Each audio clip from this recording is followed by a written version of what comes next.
My name is Mark Jeffries, and I love the art of communication.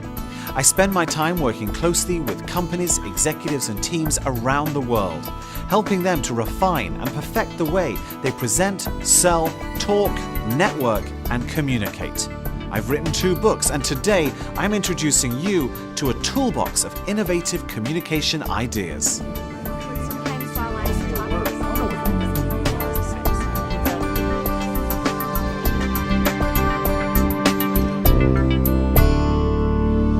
Before we get into it, we need to make 3 key assumptions. Assumption number 1, we're all in sales. We do all sell. People look at you, they listen to your idea, they decide, do I want to buy this person's idea? Do I like this person enough to say, yes, I'll buy your idea? From the minute you walk out of your front door in the morning to the minute you get home at night, you are selling yourself. You sell your ideas, you sell the way you dress, the way you appear. Everything is being judged by other people.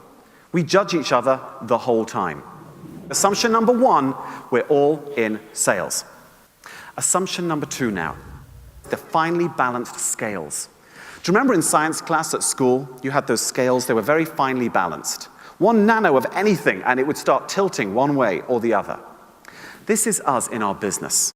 And then every single thing you say and do tilts the scales one way or the other. You go from 50%, which is neutral, to 50.1, 50.2 when things are going well. But when things don't go so well, when suddenly there's a conversation that doesn't work too well, you arrive a little bit late, you get someone's name wrong, tiny little things after all, the scales then start tilting against you.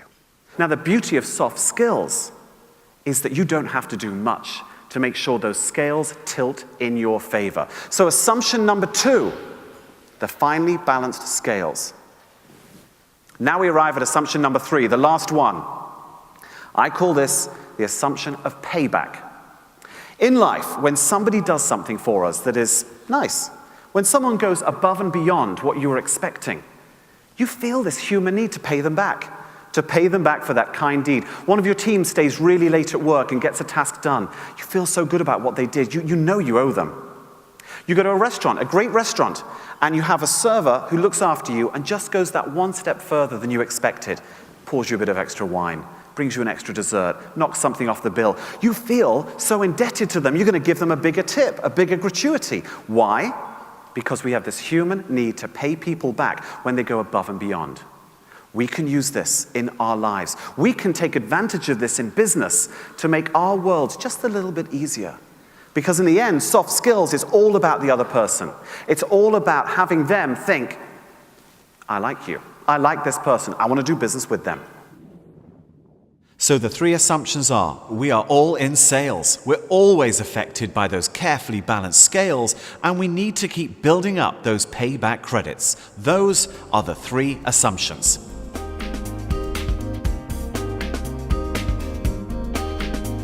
So, about a month ago, I'm at a meeting, and I'm meeting new people. Seems like it's going pretty good, but all we do is exchange cards. I mean, I want to make an impression on these people on the spot.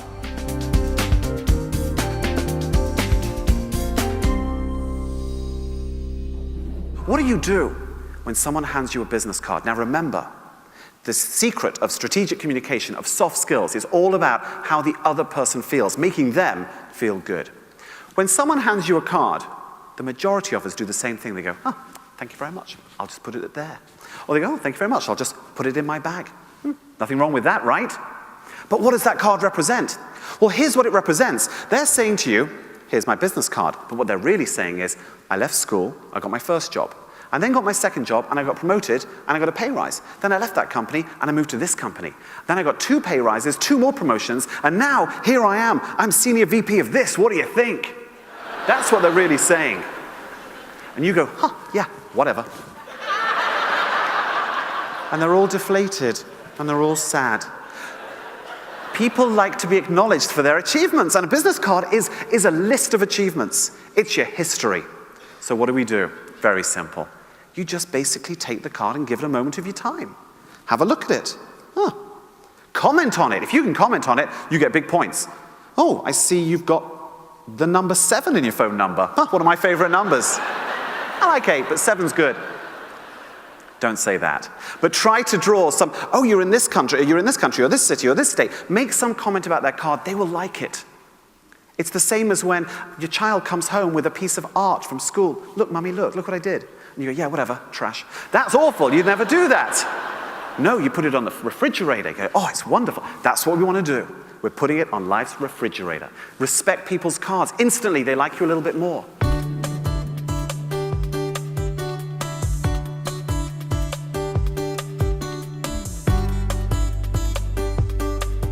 I feel awkward sometimes while I'm talking to someone at a meeting or even a cocktail party.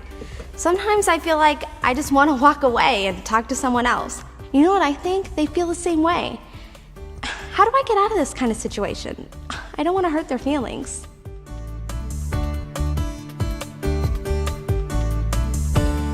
In all sorts of social situations and business situations, we talk to people. It happens all the time. But how do you know when it's been enough time? How do you know when enough is enough? Because we've all been in a situation, have we not, where we're talking to someone, it's going very well, and then after a while we start to get quite bored. And you've been talking to this person for probably only 10 minutes, but it starts to feel like 10 hours. And you're standing there going, oh my, why doesn't he just shut up and let me go? Because he won't, and you're trapped. And you're standing there and you're thinking, do you know, right now, I would welcome death over this. I really would. They've just gone, there, easy.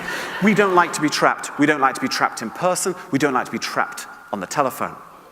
We must never be the ones trapping others. Here's the secret. Always let them go first. Release them first. If you let them go before they ask to be released, you get a point. The scales tilt in your favor, just like that. Because you're monitoring.